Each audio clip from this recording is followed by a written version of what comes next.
India गठबंधन के लिए पप्पू, आनंद मोहन व सहनी बन सकते हैं संजीवनी। 2 दर्जन से अधिक सीटों पर जीत कर सकते हैं सुनिश्चित। पूर्णिया, मधेपुरा और सुपौल में पप्पू यादव का समर्थन जरूरी। समाजवादी नेताओं का महागठबंधन से दूर होना शुभ नहीं। भाजपा समाजवादियों के बिना नहीं जीत सकती 5 भी सीट। इन दिनों पूरे देश की नजर बिहार की राजनीति पर है, कारण कि बिहार से इंडिया गठबंधन की शुरुआत हुई और ये गठबंधन मोदी सरकार के खिलाफ माहौल तैयार करने में अहम भूमिका निभा रहा है। मोदी सरकार के खिलाफ माहौल की शुरुआत उसी दिन से शुरू हो गई जब नीतीश कुमार एनडीए छोड़कर महागठबंधन के साथ आ गए और इंडिया गठबंधन अब धीरे धीरे फॉर्म में आ चुका है। दूसरी ओर बिहार में एनडीए ने जाति समीकरण को अपने अनुकूल करने के लिए जीतन राम मांझी, उपेंद्र कुशवाहा, नागमणि, चिराग पासवान और पशुपति पारस को अपने पाले में करके एनडीए को मजबूत किया।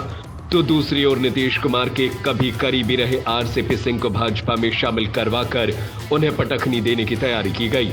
याद रहे कि बिहार भाजपा के प्रदेश अध्यक्ष सम्राट चौधरी के पिता शकुनी चौधरी सामाजिक न्याय के बड़े नेता थे और उनका कुशवाहा समाज में बड़ी पूछ थी। लालू प्रसाद भी उनकी खूब आदर करते थे और उन्हें शकुनी भाई कहकर पुकारते थे।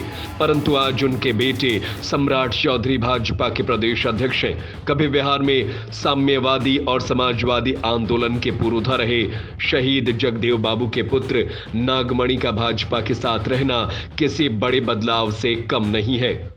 मधुबनी के पूर्व सांसद हुकुमदेव नारायण यादव की गिनती कभी समाजवादी आंदोलन के बड़े नेता के रूप में होती थी, परंतु बाद में भारतीय जनता पार्टी में शामिल हो गए और लगातार लोकसभा चुनाव जीतते रहे और अब उनके बेटे भाजपा से सांसद हैं।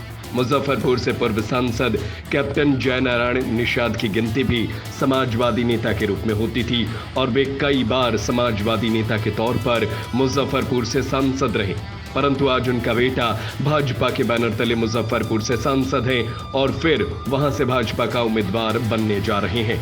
इस तरह देखा जाए तो बिहार में भाजपा को अपनी विचारधारा कथित हिंदुत्व के नाम पर वोट मिलने वाले नहीं है, इसीलिए वो यहां लगातार समाजवादी विचारधारा के नेताओं या उनके परिजनों को अपने पाले में लाकर अपनी राजनीति चलाती रही है। परंतु दुर्भाग्य है कि समाजवाद के 2 बड़े स्तंभ लालू और नीतीश कुमार अपने विचारधारा से संबंधित लोगों को भाजपा में जाने से रोकने का प्रयास नहीं किया और भाजपा को अपना कुनबा मजबूत करने का पूरा मौका प्रदान किया। केंद्रीय गृह मंत्री अमित शाह समाजवादी वोटों को बांटने के लिए जाति के नाम पर कई नेताओं को अपने साथ कर लिया, जिनका अपना जनाधार है या उनके परिजन समाजवादी न्याय से जुड़े बड़े राजनेता थे।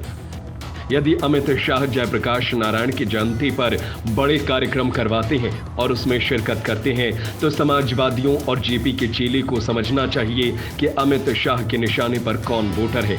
दूसरी ओर बिहार में पप्पू यादव और मुकेश सहनी का अपनी जाति और अपने अपने क्षेत्र में जनाधार है, परंतु महागठबंधन के नेता अब तक उन्हें जोड़ने का प्रयास नहीं कर रहे हैं।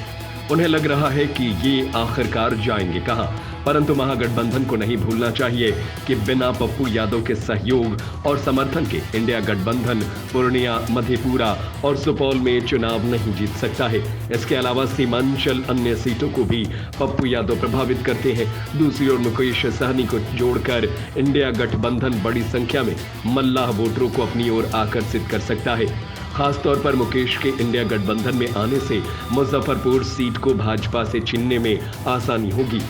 जानकारों का मानना है कि शिल्पांचल और मिथिलांचल के करीब 2 दर्जन सीटों पर महागठबंधन की स्थिति अच्छी है, परंतु इसके लिए महागठबंधन को आनंद मोहन, पप्पू यादव और मुकेश सहनी के समर्थन की जरूरत है। अब देखना है कि इंडिया सीटों के बंटवारे के दौरान बिहार की जमीन से जुड़े इन नेताओं को कितना महत्व देती है। इसमें विलंब महागठबंधन के लिए परेशानी का सबब बनेगा।